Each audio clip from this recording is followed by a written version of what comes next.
morning mga pare ay. Maganda yung biyahe natin ngayon. Umaraw na rin sa wakas.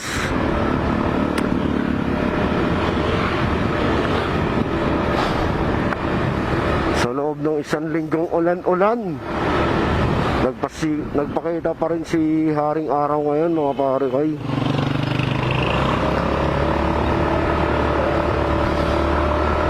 Sa kakaulan yung switch natin, yung mga switch natin dito sa motor natin medyo kinalawang na kasi nga dahil sa ulan na ano na ng tubig, kailangan natin malagyan ng WD-40, pati yung sa susian. Yung susian kasi natin wala na siyang cover, bali naka-open na siya, kaya pag naulan napapasokan ng tubig, nilagyan ko ng langis.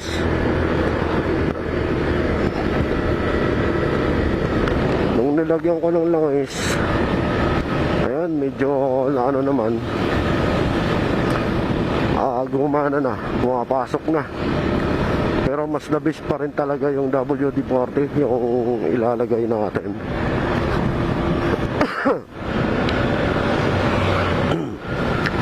So ayan mga pare, magandang umaga sa inyong lahat. Saka shout out sa inyong lahat. Pakibisita na rin yung Facebook, pakipollow sa Facebook page natin, Madex Motovlog, tsaka Madex Motovlog 1.6. Ang lupet!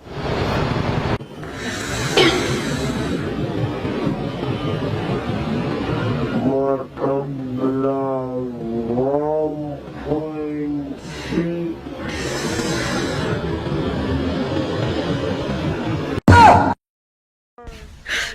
你别笑。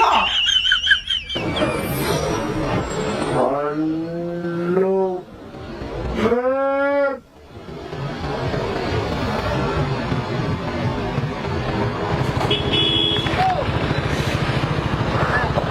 Grabe.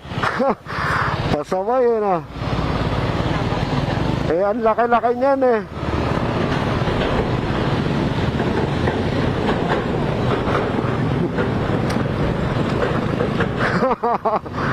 Ang kulit ng naka-Inmax. Nagmamadali, wala sa ayos. So yan ang nangyari ngayon, na muntikan na ride shape sa atin lahat mga pare ay. Buti na lang nakapagpreno si kuya, kung hindi sa fall. Ang lupit ni ate ha, lakas ng loob. So ayan mga pare ay, ingat po tayo. Si maaraw ngayon, alam natin na mabibilis yung mga dala-dala yung motor, pero kahit gaano pa kabilis yan, mas labis pa rin yung konting alalay, konting diferensya, konting distansya, mas solid pa rin yung ganon.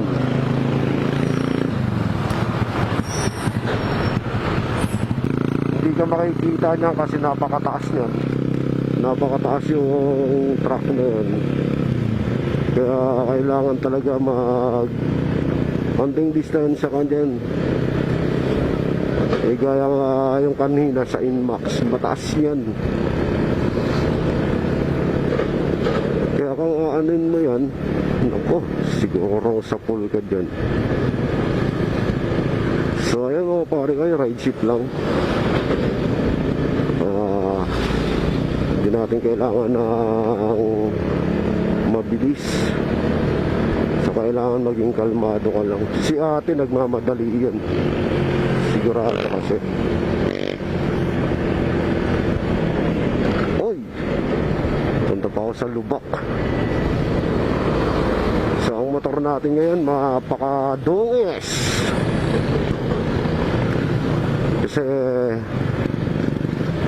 isang linggo ba naman na ulan-ulan, kaya kailangan talaga natin ng linisan sa pagdating sa linggo.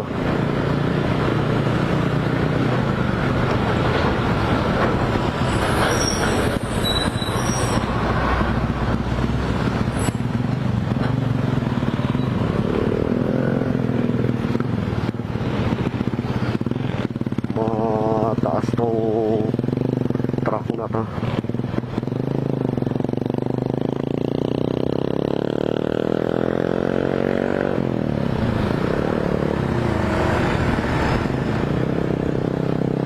Sa bypass tayo dadaan.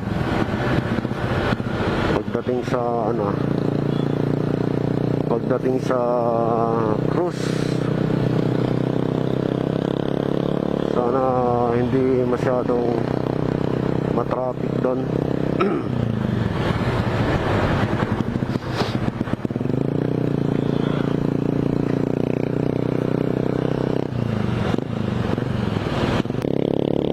Maglalaba ngayon dyan, matutuyo na. Isang linggong lagi nasa loob.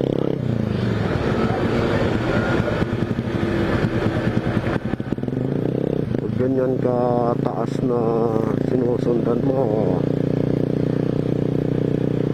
huwag ka nang sumingit. Ang linis pa rin ang motor ni ate parang hindi na ulanan na.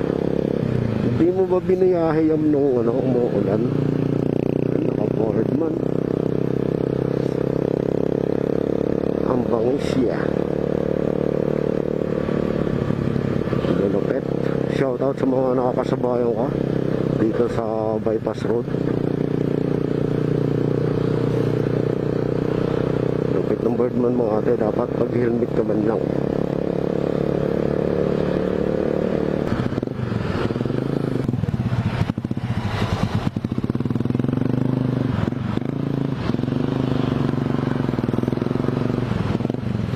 Oh yeah, oh yeah.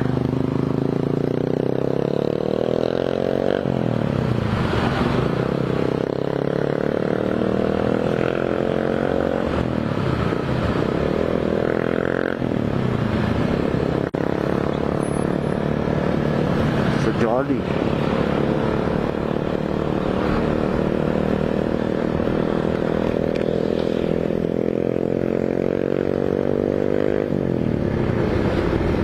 So yun mga pare, dito tayo sa bypass road ngayon dadaan.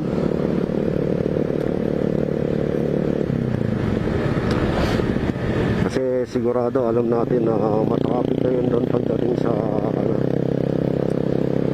doon sa MacArthur. Lalo ngayon lang umaraw.